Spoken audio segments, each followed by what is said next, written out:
Thank you. Thanks, John. Thanks so much. Thank you. Oh yeah, I need this guy. Thanks very much. All right. AI-powered HR. So, disruption is nothing new. We've been doing it for years. If it weren't for a bit of disruption, this is how we'd be doing HR. This is how we've been doing HR 45,000 years ago. You're either in our tribe, you're not in our tribe. Welcome on board. Thankfully, disruption is good for us. It gets us to higher levels of our evolution as a species. And what do? We adapt. When we see change coming, whether it's the change that we inflict on ourselves or whether change from outside, AI is a bit of a combination of the two, we adapt. This one, we can see coming a mile away. AI is coming. It's actually already here. It's embedded in our processes. It's embedded in your Snapchat. Your kids are probably talking to it right now. It's embedded in our way of driving, in our way of finding restaurants. It's our way of seeing what cat video to watch next. We're already interacting with it. And what did we learn from this lesson of COVID that was inflicted on us? This was a rapid-fire disruption that came into our lives, changing everything overnight, and we had to change how we did things. We had to learn. We had to go to an aggressive learning campaign. What is a virus? How does it spread? What is social distancing? How do you keep from getting your grandmother infected? So we were able to learn. And how did we do it? We relied on our humanity, and it's going to be the same again in the future. Our ability to connect with one another, our ability to learn, to grow, to use our empathy, our human-based skills, this is what's going to pull us through and be victorious on the other side of this disruption. So, my name is Fiona Passantino. I'm all of those things, as John kindly pointed out, a lot of hats. I also write comic books. The next one that's coming out is all about AI, so stay tuned. And the question that we, very lonely species, humans, have been asking is, are we alone? Are we the only intelligent species on our planet that we know of, that we're able to communicate with? And for many, many years, this has been, the answer is yes, we are alone. But we humans were not satisfied with that. We are always trying to build machines that are like us, that are smart like us, because we have this kind of need to no longer be alone. The year is 1206, the kingdom of Persia. The great polymath genius Ismail al-Jazari wrote the Book of Knowledge of Ingenious Mechanical Devices. This is a Da Vinci figure, and he was the one who started creating and documenting on paper the first autonomous machines that could serve us using pulleys and cranks and pistons. 1796, the Imperial Court of Japan, another great genius, Hosokawa Hanzu Yorinao, I hope I got that right. The Illustrated Compendium of Clever Machines. He created a design for a tea-serving automatron, also with pulleys and levers and hooks and machines, so that nobody would have to do the menial labor of bringing the emperor tea. And it's a good thing too. Our human intelligence increases very slowly over time. I'm a little bit smarter than my mother. She will disagree. My daughter is a little bit smarter than me. I disagree. Her daughter will be smarter than her. Our human intelligence increases slowly over time. That's not the way machine intelligence goes. It has this moment of FOOM. That's a real word developed in Silicon Valley, FOOM with 2 O's. That's the moment of explosive intelligence that these machines will achieve when exposed to enough data and when the algorithms are all working in sync together. This is a moment called the singularity, when machine learning, machine intelligence will actually surpass the general intelligence of the smartest human. And when they surpass and meet this moment, they're not going to stop there. it's going to increase in a Foom explosion. And this moment of singularity, it's also called the P-date, is where a lot of people are a little bit concerned, wondering what's going to happen. In 2019, it was predicted that this would be in 2065. But as these machines get smarter and develop what's called emergent abilities, the ability to do things that they weren't trained to do, such as speak Punjabi, this date has been pushed forward significantly. So back in 2020, our prediction was somewhere around mid-century. And the most aggressive prediction is that it could be as soon as 3 years from now. So the question, are we alone? In 3 years' time might be answered, no, we are not. So it's here. It's already embedded in our processes, in our functioning. We can already no longer really function as a species without it, even if we're still in an analog world at work. It is so deeply embedded in all the tools that we're using that we don't even know it's there.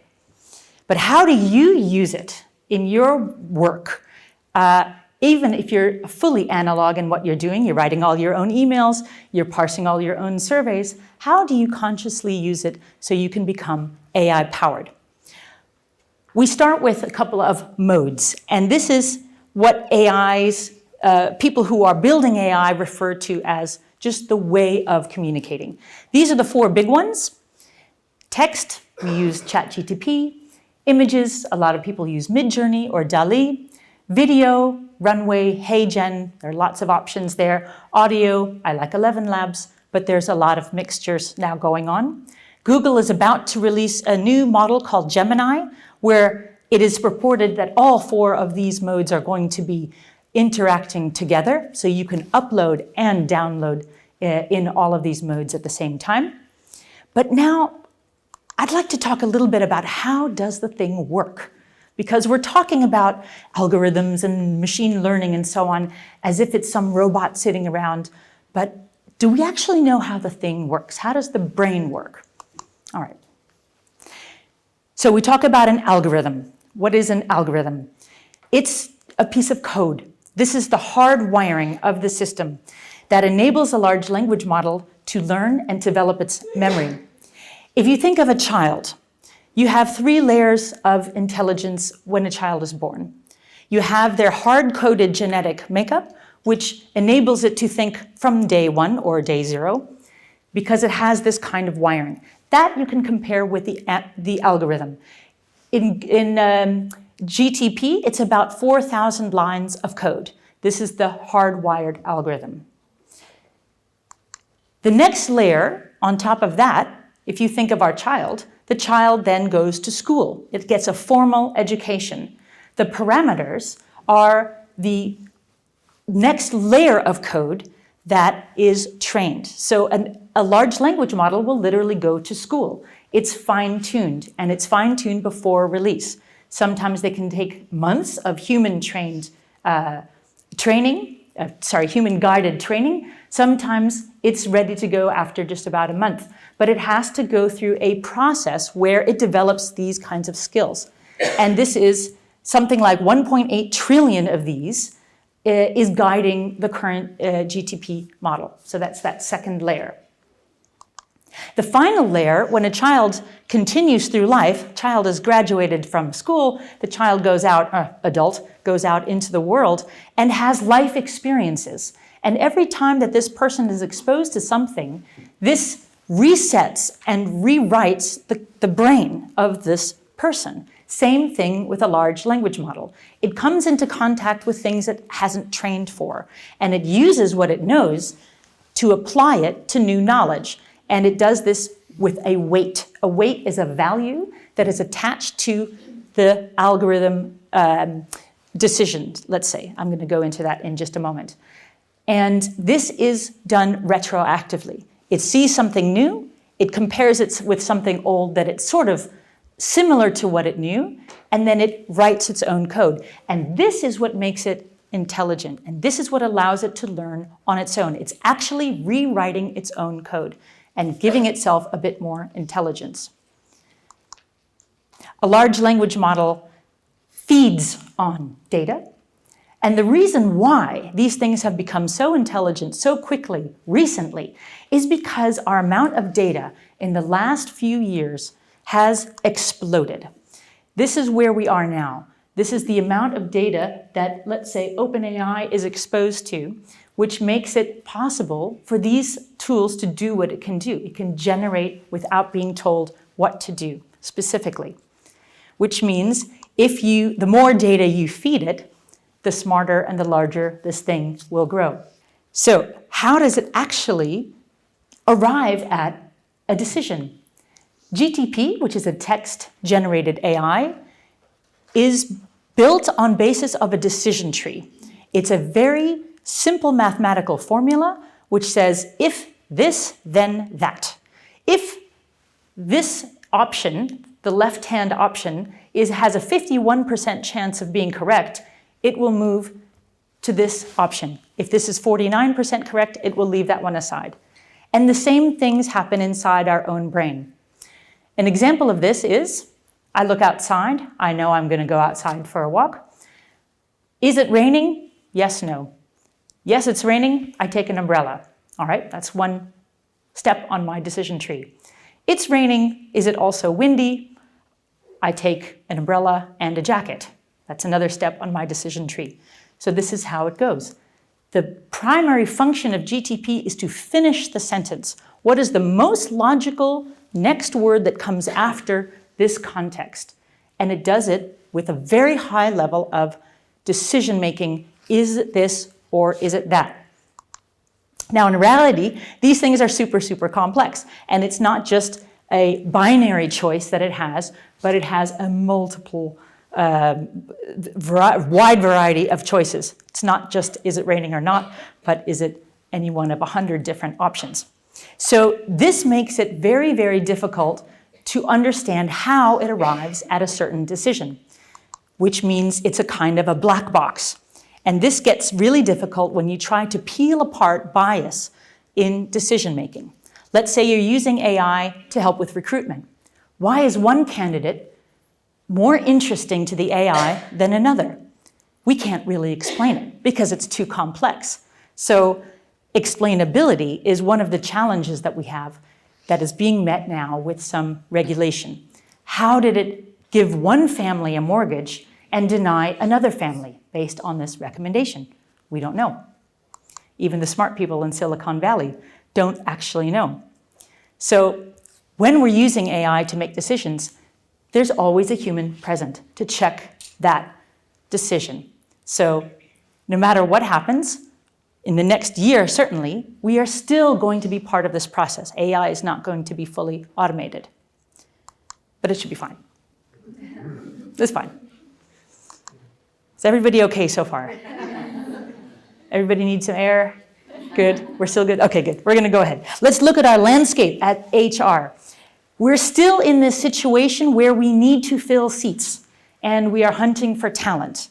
We are still trying to work hard in our environment to do our work, but our environment is changing around us.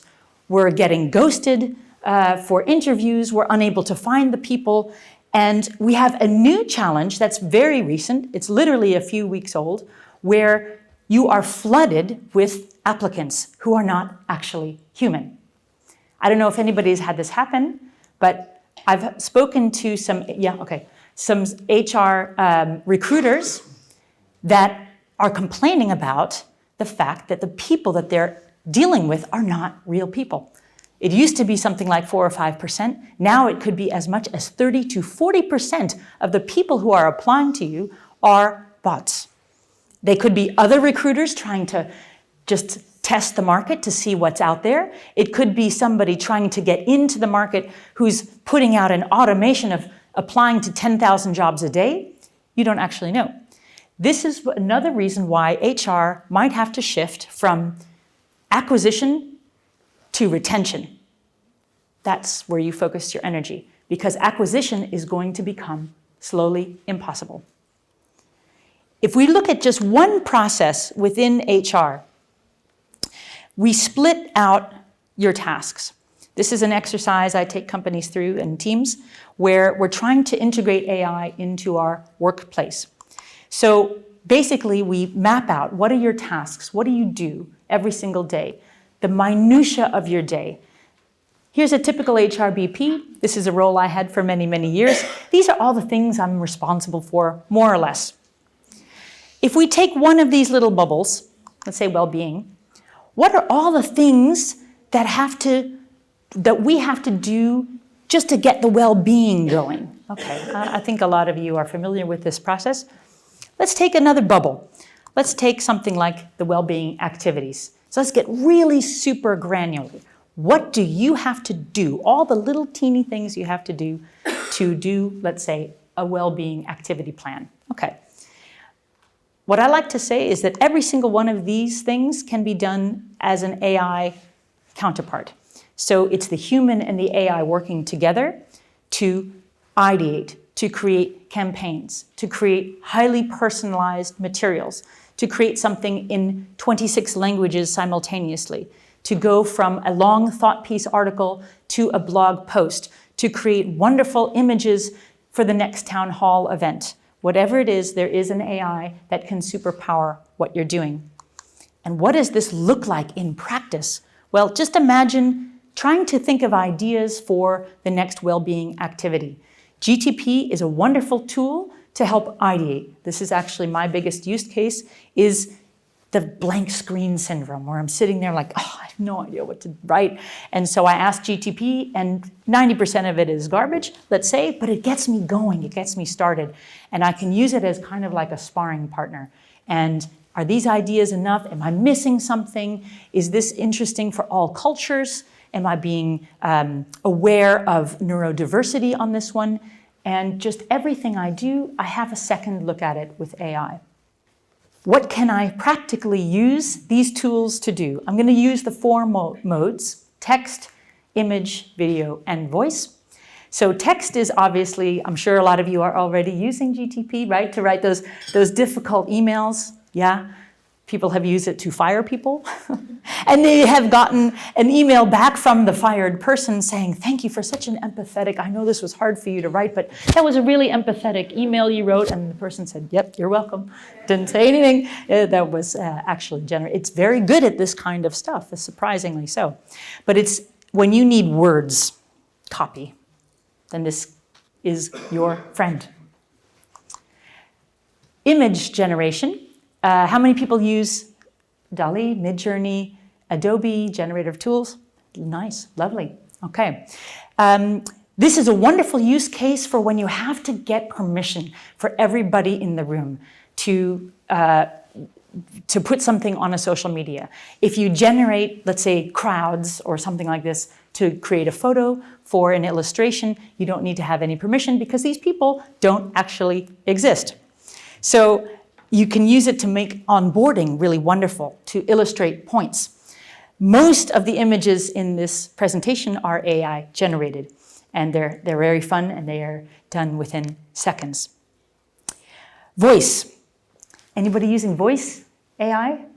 Has they cloned their voice? Okay, that's really fun. You can clone your voice and make it speak as many languages as you want. Imagine you have a CEO podcast giving everybody, deskless workers, the news of the week in 15 languages. It's just the CEO, she's sitting at a table, she's just talking about the news of the week, 5 minutes, it's instantly translated into 15 languages, and that's a very audible connection with your person on the street who doesn't come into an office, who doesn't read a newsletter, who doesn't even necessarily log into the company website to see what's going on. It's just a little voice in their ear as they're making their rounds, as they're in their shop. That's the CEO speaking to them in their language about all the news they need to know. And then video. We're not quite there yet with the video. It's a little creepy. Anyone using this? Okay, not so many hands. We're not there yet. The avatars look like really creepy Terminator robots, not yet come to life, but it's getting there. It's already 2 weeks ago, since I tried this, I logged in again, and the results are already better now because the machine is learning. It's getting better all by itself. So the ones that I use is Runway. HeyGen is another one. This is really nice for creating onboarding materials, for creating training materials that is a bit more interactive. As far as getting ready, using AI is a process that is pretty similar no matter where you go. It starts with a campaign of intensive education, and it moves into governance. And governance is what are you allowed to do and what aren't you allowed to do. And in the absence of governance, you have people doing whatever. And this is quite dangerous because if you input data, any kind of data, it's used as training material for the bot. The bot can regurgitate this to somebody else, so it's not safe. And so step 0 is generally governance. And then you start developing roadmaps. You start having your human skills training, because if you're using generative AI, you need to augment the human skills of your team, because that's going to be where they come in more and more. This is what I call my bird-based AI maturity chart. There are some companies that are the ostrich type. They say, la, la, la, doesn't exist. I don't want to have anything to do with it. They're in a lot of trouble because their learning curve is getting steeper every day. They know they have to jump on board at some point, but there's a lot of resistance. This is also a company that's in quite a bit of danger of data privacy, data protection, because their people are going to be using it and they don't have any rules as to how and why and what not to use. It goes all the way up the chain. The sparrowhawk is a really nice example because this is a bird of prey that works as a team. You have one bird flying high above looking for the prey, and the other one is down at a lower level, and it spots a mouse and it'll grab it, and they kind of share it at the end. And that's where we want to go. We want to be a co-creative team where we're working together with AI to get what we want done. The actual integration roadmap is fairly standard, company by company. No matter what bird you are on the chart, you are always going to be going into this kind of a process where you have massive awareness and understanding from barista to boardroom, all up and down the chain. Then you have the next step, which is ironing out your governance, understanding what you can use and what you can't use, and then only then you can start working on integration, which means upgrading your onboarding materials, your training materials, getting people really trained, and starting to adjust your processes. And this is repeated with every level, with every new bird level you achieve. A lot of people take on external support, so integration specialists like myself that come in and help along, getting people on the right track, helping leadership determine what the next steps are and how to build that roadmap, and then kind of falling back much later in the process to be a check-in coach, how people are doing. And the answer is, of course, co-creation. That's the goal here. All right, one last thing before we go to just blow people into further panic is what's happening next? What's going to happen to AI? Has anyone heard of quantum computing? Okay, a couple of people. Right. So we know that Moore's law is that our technology doubles, our intelligent computers double every 9 months or so. But at a certain point, the transistors of a traditional chip can only get so small. They're about as small as they can get. They're on basically a molecular level. Now, quantum is one step even smaller than that. It's using electronic particles, so subatomic particles. And there's not anything smaller that we know about that we can use to deliver data from one side to the other. It has a lot of kind of magical properties when you're dealing with quantum bits rather than traditional bits. The traditional bit is going to be a series of zeros and ones. There's only so much information you can send from one to the other. But a quantum bit has multiple states, so it's already sending a lot more information at the same time. It also has the ability to send parallel tracks of information as opposed to just one. It has the crazy ability to entangle, so 1 qubit in Spain will mirror another qubit in Alaska, and it will do exactly the same thing. It will have the same states. Nobody knows exactly why, but you don't even need to transfer information from one entangled qubit to another, no matter where they are. This also reduces the need to send information back and forth. Now, people are asking, when am I going to get a quantum computer in my laptop? Well, probably not likely, because for one thing, these things need to be cooled down to almost absolute zero, because these particles move when they are heated and when they have exposure to energy. The cooler you can get them, they stay still enough so that you can actually write and track them. So what this means is you probably have, at this point, 9 or 10 in the entire world. They take up an entire room, mostly cooling systems and stabilization systems, but they are still on the way. They probably will never be in a laptop, but they are renting out spaces so that you use them like AWS Cloud, something like this. IBM has one of them. China has one. I think Google has a few. And it will probably remain something like off to the side. It can't do everything faster. There are some things that a traditional computer will still do faster, but there are certain kinds of intelligent challenges that a quantum computer wildly and explosively outperforms a traditional computer. And we don't really know what this is going to do with AI. Like AI itself, it's going to be an experiment that we conduct on our species, and we'll see what happens at the other end of it.